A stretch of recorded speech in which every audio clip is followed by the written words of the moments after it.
Shedeur is 6'2", historically accurate, and I have seen him standing around normal-sized people. He's big. He's a big 6'2". Mahomes is 6'1.5". Aaron Rodgers, you never think about his size. He's 6'1", big calves, big wrists. 6'3", Matt Stafford. 6'4", Jared Goff. 6'6", Joe Flacco. Eli was 6'5". Peyton was 6'5.5" or whatever he was. Dillon Gabriel is noticeably smaller and thinner than Bo Nix, and Bo Nix is not ideal size in the NFL. He is a very, very small guy. Picture this. One quarterback melting down faster than ice cream in the Sahara, and the other standing there like a glacier, cold-blooded and surgical, firing darts like he's at target practice. Dillon Gabriel walked into the Browns quarterback battle thinking it'd be a friendly competition. On Cleveland.com, and I'm going to be going through a lot of basically Cleveland.com stuff here today, they were discussing how both the Browns' rookie quarterbacks are being positioned, in their opinion, to start games this upcoming season, but how each quarterback is on a completely different developmental path for the summer here. So they said Shedeur Sanders is the one being, quote, carefully nurtured in a controlled environment, and Dillon Gabriel is being, quote, thrown directly into the fire against the team's best defenders.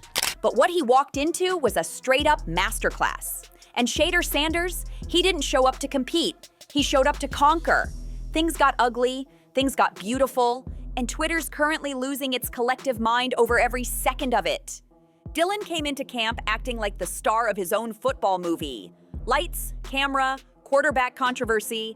But halfway through filming, the script flipped, the director got fired, and Shedeur grabbed the pen and rewrote the ending in Sharpie. Let's be real. Dillon didn't just want to win the job, he wanted to announce it with confetti and a victory lap. I can't imagine there's many people that think Dillon Gabriel's a better quarterback than Shedeur Sanders. I don't care where they were drafted. And if the Browns are the one team that thinks that, then I'm going to suspect it's not true. They don't know what they're doing. They've been on every quarterback evaluation for 30 years. Right. I never root against anybody. Yeah. But I'd be surprised if Dillon Gabriel's ever a legitimate starting quarterback for the Cleveland Browns. I be surprised. I just don't think. Well, then it is a wasted pick because you took him in the top 100. Yeah, but potentially, may get away with it because of Shedeur. Dude rolled in with a pre-written MVP speech, a highlight reel queued up, and a jersey 2 sizes too tight just to make sure everyone saw legacy loading written all over him. But there was one thing he forgot to pack: a mirror. Because this quarterback room wasn't a college dorm hangout, it was a jungle, and Shadow walked in with the machete. Gabriel's early throws looked fine, and if you've ever heard a coach call something fine, you know that's code for we're doomed. Okay, very quickly, everything you need to know about Shedeur Sanders going to the Cleveland Browns. He can win the starting job, so in theory, it is a dream delayed, not necessarily denied. I was drafted to Cleveland. I know that city and I know that franchise well. The Cleveland Browns depth chart at the quarterback position: Deshaun Watson coming off an Achilles, and the ownership group has publicly criticized him. Joe Flacco, I believe 38, 39 years of age. He is not the future. You have Kenny Pickett, a first-round pick of 3 years ago that the Pittsburgh Steelers gave up on after 2 years. Then you have Dillon Gabriel, a rookie this year that Shedeur Sanders was better than in college. Shedeur can win that starting job. Meanwhile, Shedeur's arm had veterans whispering prayers and defensive coordinators rethinking their life choices. And then it happened. That one throw that silenced the field and sent social media into a frenzy. The meltdown was cinematic, full-on soap opera energy. Dillon Gabriel staring at his playbook like it betrayed him in broad daylight. Word around camp? He actually blamed the football. Yes, the literal football. Apparently, it was too big. Because when you're overthrowing receivers like you're trying to hit a satellite, clearly the ball must be the problem. Forget pocket presence. Dillon was performing a one-man Broadway act titled, "Why Is This Happening to Me?" while Shedeur Sanders was gliding through reps like he wrote the playbook himself. But did one of the two look better to you in what they were asked to do than the other? In just throwing the ball, it's not close.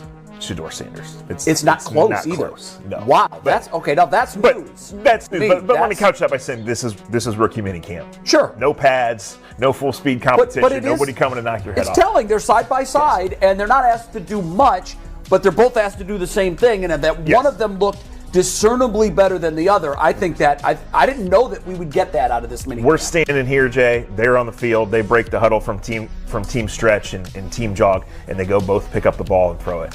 It's no question. Coaches were nodding, teammates whispering, and Dillon, fighting for his football life against gravity, accuracy, and his own patience. Then came the moment that lit social media on fire, the sideline meltdown. Dillon didn't just walk off. He stormed off like a reality show contestant who didn't get a rose. Full-on helmet toss, dramatic eye roll, the whole 9 yards. That tantrum was so dramatic it could have earned him a Screen Actors Guild nomination. There's this report coming out from Tony Grossi after the draft saying the Cleveland Browns had Dillon Gabriel rated higher than Shedeur Sanders and Jalen Milroe on their draft board. And I mean, listen, you got to take this with a grain of salt because Tony Grossi's the one reporting this. Historically, he's gotten a lot of stuff wrong, most inaccurate Browns reporter. So tread on this water lightly. What I'll say though is, I think Jalen Milroe was going to be their pick before Dillon Gabriel ended up being their pick, and he got swiped out right from before them. And just because Shedeur Sanders, they pick him in the 5th round, doesn't mean that Dillon Gabriel is all of a sudden rated higher on his board. And of course, Twitter did what Twitter does best. Turned it into a meme fest. Dillon Gabriel mad, Browns fans grateful. Shedeur just turned practice into a Chiefs highlight reel and the cruelest take floating around. Gabriel's next completion might be to HR. Now let's talk about the big ball controversy. Apparently Dillon's struggling because the NFL ball is, wait for it, larger than the college one. Groundbreaking discovery. Like, who could have guessed? Every pro quarterback in history has made the same adjustment. It's literally part of the job. Complaining about that is like saying the steering wheel's too round. Meanwhile, Shedeur's out here launching rockets with sniper precision.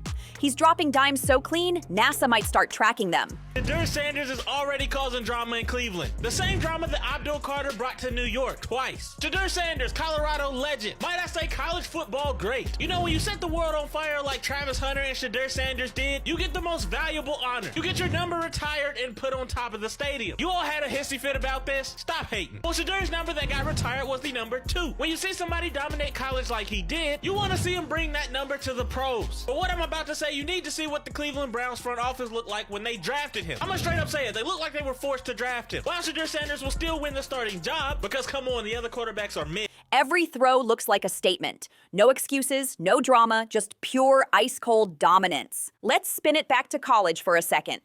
Dillon Gabriel was the stat-padding superstar in a few comfy systems, sure, but Shedeur Sanders? He walked into Colorado with a busted O-line, a shaky defense, and still made it look like he was filming a one-man comeback montage. That man turned chaos into cinema. Fast forward to Browns camp and nothing's changed. Except now, he's got real weapons, real protection, and an actual system built to let him cook. Meanwhile, Dillon's in mid-meltdown mode. Shedeur's strutting around camp like he's already booked a GQ cover shoot. Calm, collected, fitted up. Gabriel? He's giving substitute teacher energy, just waiting for the bell to ring so he can go home. One's the definition of confidence, the other's a self-doubt generator wrapped in shoulder pads. Now yeah, some folks will say, it's early, give Dillon time. And that's fair, but time doesn't fix broken confidence or shaky mechanics. You either walk into the huddle with that I run this aura, or you don't. And right now, Shedeur is the aura. Dillon's out here hoping for a guest pass just to stay in the conversation. Yeah, I think what you got to realize is in the draft, pretty much outside of the 2nd round, it's a crapshoot. I mean, I can't tell you how many 3rd, 4th, 5th, 6th, and 7th round picks don't even make it out of training camp when you're selecting a pick in the 4th or the 5th. I mean, you're hoping they can be a starter and, you hope that maybe they're Pro Bowl level someday, but it's not really a high probability of success. And when you consider the quarterback position, it is the linchpin of success for an NFL team. You can't win without a great quarterback. It makes sense to roll the dice because the upside, if you do find your starting quarterback later in the draft, is so enormous. Not only from, hey, we found our guy, but hey, we don't have to pay him. And the wild part? Coaches aren't even pretending anymore. Reports say Shedeur's getting the longer looks, the deeper play packages, and yep, the first team reps. Gabriel's basically the break glass in case of emergency option. Now, the energy is totally different. This ain't a quarterback battle. It's a quarterback separation. One guy's ascending like a stock you wish you bought early, and the other's Googling how to recover mentally after getting cooked on day 2 of camp. The vibe tells the whole story. When Shedeur steps on that field, there's this electric hum, the kind of silence before the storm energy that makes everyone stop what they're doing because something highlight-worthy is about to happen. So that's where we transition over to this article. that says why Dillon Gabriel is getting first-team reps while Shedeur Sanders waits his turn. So they talk about Gabriel working with Flacco, Pickett, first teams, and Shedeur, like I said, often works with himself on a different field with the second and third string guys. Mary Kay Cabot, she said they are using mostly Dillon and Kenny Pickett to try to figure out what works in this offense and what doesn't. It's a new scheme. They have to throw some things out. They have to put some things in, and they're not putting all of that on Shedeur's plate as the fourth team quarterback. They're trying to get Kenny and Dillon possibly ready to play, maybe to be the starter and the backup possibly. During the pre-draft process, Shedeur Sanders, one of the big pluses in his column was most pro-ready quarterback in this class. But when Dillon steps up, you hear the wind. The flags move awkwardly. Somewhere a raven caws in the distance like it's narrating a football tragedy. Now don't get it twisted. Dillon Gabriel isn't trash. He's a solid quarterback, just stuck in the wrong movie, the wrong locker room at the wrong moment. The NFL doesn't do solid. This league eats average quarterbacks for breakfast and wipes its mouth with their playbooks. Meanwhile, Shedeur's out here preparing a full-course meal. Confidence, accuracy, swagger, and a side of remember my name. You can't coach presence, you can't teach command, and you definitely can't fake poise. All have. And then we also talked to the young quarterbacks. Shedeur Sanders, he talked a lot about just putting his head down, going to work and getting better. He's not worried about all the noise outside of this building. Of course, everybody is christening him the day one starter from a national standpoint. He's not worried about that. He's just out here trying to get better every single day. It doesn't matter to him if he's working with the first team, if he's not, and he's really, really getting better, and he's focused. And then as far as Dillon Gabriel is concerned, they're throwing a lot at him. They're throwing a ton at him to get him ready to either be the starter or the backup. He's handling it very well. I see the lights coming on for him. He was even better today than he was at OTAs last Wednesday, and he's coming up the learning curve very quickly. When Shedeur walks into that huddle, guys lean in like he's preaching. When Dillon walks in, everyone's checking their wristbands to see if it's still Tuesday. And what happened next? Oh, that's what sealed it all. Then came the moment. Shedeur rolled out, eyes scanning, shouting adjustments mid-throw, and still dropped a 35-yard dart in stride. It looked like a mix of art and science, a quarterback chess master hybrid in motion. Meanwhile, Dillon Gabriel was still back there trying to reset his throwing motion from 2022 like time travel might save his mechanics. One's playing to win, the other's just trying to hang on to his locker. Now, Dillon's supporters are trying to spin the story. He's just adjusting, they say. But come on, when your adjustment period includes blaming the football and throwing sideline tantrums, maybe it's not the ball, maybe it's you. This Browns quarterback competition isn't a race. It's a live-action documentary about evolution. Shedeur Sanders isn't just performing, he's arriving. I have a PhD in quarterback observation. Trust me. He's the best quarterback in the room. I have a PhD in quarterbacking. And I say it here loud and clear. Nobody knows quarterback play like me. I don't give a damn what nobody say, because I done played with a bunch of them. 14. He's better than Dillon Gabriel. He's better than Kenny Pickett. He's better than an old Joe Flacco that's going to give you 3-4 games but can't give you 17. He's better than that. It's a valid point. And Deshaun Watson is, he's rehabbing, so he's out in the back room somewhere. That's the way I look at it. He's announcing himself to the league while Dillon's over there reacting, unraveling, and looking like he's one incomplete pass away from a therapy session. The hard truth? Not every quarterback is built for the big stage. Some thrive under pressure. Others crack under oversized expectations. Pun intended. This quarterback battle Dillon thought would launch his NFL dream might just be the one that ends it. Meanwhile, Shedeur's out here turning training camp into a highlight reel, making everyone wonder, wait, why wasn't he the favorite from day one? Because in football, just like in life, you can't fake greatness. You either show up, take over, and make it undeniable, or you sit on the sideline blaming the shape of the football. And right now, Shedeur's writing the script while Dillon's still struggling to flip to the right page of the playbook. And let's talk about the faces, because body language doesn't lie. Shedeur's expression, calm, collected, almost bored, like he's waiting for the rest of the league to catch up. Dillon's face? That of a man who just opened his exam paper and realized it's written in Latin. Every rep tells the same story. One quarterback controlling the tempo, the other trying not to drown in it. The confusion was loud. The panic was louder. Cameras caught Dillon Gabriel pulling off what can only be described as the "what the hell is happening?" triple take. One look at the O-line, one at his receivers, and one straight into the void like he was praying for divine intervention. Today it was Dillon Gabriel once again, up first in 11 on 11s with the first team. The first time they did 11 on 11s. It looked okay. There were some bad throws. I think he continues to, when he's out there with that group, struggle. He did have his best 11 on 11 session later in practice in a different sort of setting further down the field. And it was against the threes. So I think that's kind of telling in terms of the context of where he struggled versus where he hasn't. I thought Shedeur with the twos most of the day looked very efficient, continued to look as strong as he has in recent days. Or maybe an Uber back to college. The man looked like he just realized he forgot the play and his purpose in life all at once.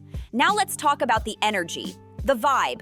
Because it's not just about who throws the tightest spiral, it's about who owns the moment. And every time Shedeur Sanders takes a snap, the entire atmosphere flips like someone just hit the turbo button. The defense tightens up, the coaches lock in, and even the water boys freeze mid-step. It's like everyone in the building just feels something's about to happen. But when Dillon lines up, man, it's crickets. You can literally hear birds chirping. Somewhere in the distance, a dropped Gatorade bottle hits the turf and echoes like a funeral bell for another incomplete pass. The energy drains out of the field faster than Wi-Fi in a storm. And even his teammates, they don't say a word, but their body language says it all. When Shedeur steps into the huddle, guys lean in, nodding, locked in like, all right, let's eat. But when Dillon steps up, somebody's tying their cleats, another guy's adjusting his gloves, and one's staring at the scoreboard like he's doing math homework. It's not shade, it's instinct. Everyone can feel the difference between leadership and uncertainty. Let's keep it real. This isn't a battle anymore. It's a live demonstration of potential versus a rival. Dillon's out here trying to prove he belongs, while Shedeur's out here proving he runs it. His confidence doesn't come off cocky, it's evidence. Every throw, every snap, every perfect spiral says one thing loud and clear. I do this. If you're in Dillon Gabriel's camp right now, you're probably working overtime on a brand new PR plan. Something like, he's developing behind the scenes or adjusting to NFL tempo. Translation? Please, for the love of football, stop sharing that clip where he airmailed it 5 yards over his receiver's head. Because that wasn't just a simple overthrow, that ball looked like it was trying to transfer teams. Seriously, that pass took flight like it had its own agenda. You half expected it to sprout wings, call its agent, and request asylum with another franchise.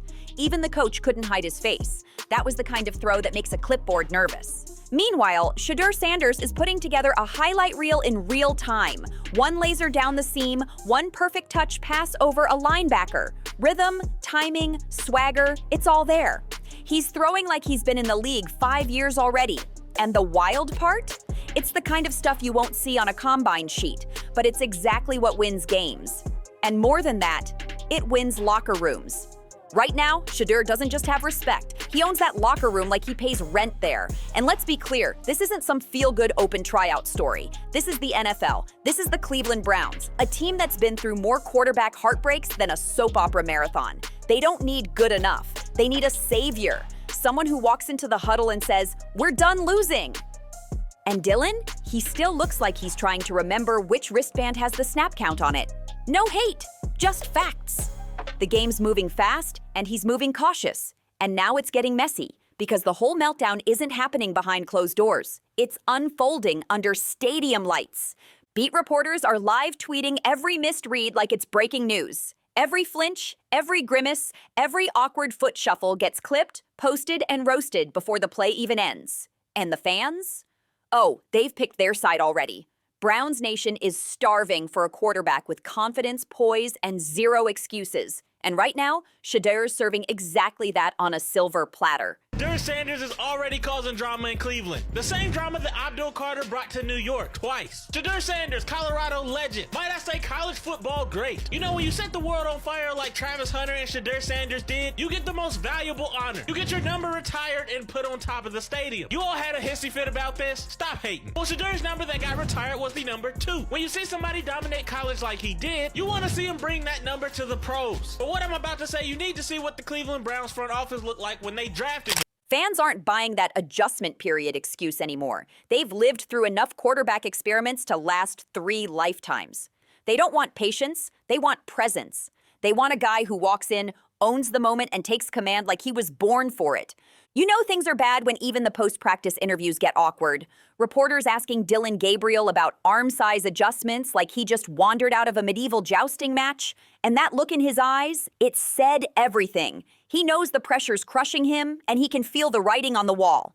Meanwhile, Shedeur Sanders is out there making it look effortless, cracking jokes, dropping dimes, and flexing football IQ like it's a party trick. He's not worried about reporters. He knows they'll have no choice but to put his name in bold headlines. He's not chasing the spotlight. He is the spotlight. And speaking of headlines, the Shedeur highlight reel has officially gone viral. ESPN's probably queuing it up right between LeBron's offseason TikToks and Aaron Rodgers' latest darkness retreat. Because this is content gold. A young quarterback showing up, showing out, and making someone else's dream unravel in real time. Now let's zoom in on the Browns coaching staff. These guys aren't clueless. They've seen 100 Dillon Gabriels before. College stars who walk into the NFL thinking it's just level 2 of the same game. But Shedeur, he's not here to survive. He's here to take the job today. And the scary part? He's already halfway there. There's a reason Shedeur's cadence hits smoother, a reason the offense looks cleaner and sharper when he's under center, and a reason the ball meets the receiver perfectly in stride instead of skimming the turf. That's not luck. That's skill. That's years of studying defenses, processing fast, and throwing darts under pressure like it's nothing. Colorado might not have gone undefeated, but Shedeur walked out with something far better, a PhD in carrying chaos and turning pressure into performance. Meanwhile, Dillon Gabriel's out here getting sacked by imaginary pressure. He's checking down before the play even develops, like he's watching a movie of himself playing football, and he's not enjoying the plot. You can almost see the hesitation in his eyes, that split second of, please, not again, before the pocket even collapses. And now the whispers have started. Yep, the locker room rumors.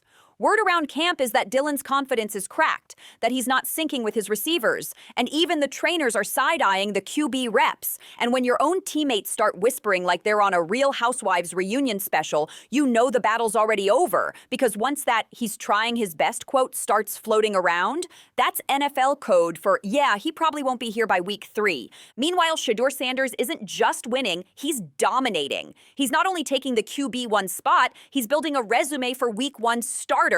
The man's holding the film room hostage with throws so clean the coaches keep rewinding the tape like, run that back again. He's earning trust, earning buzz, and owning every rep like it's a highlight waiting to happen. Because Shedeur gets it.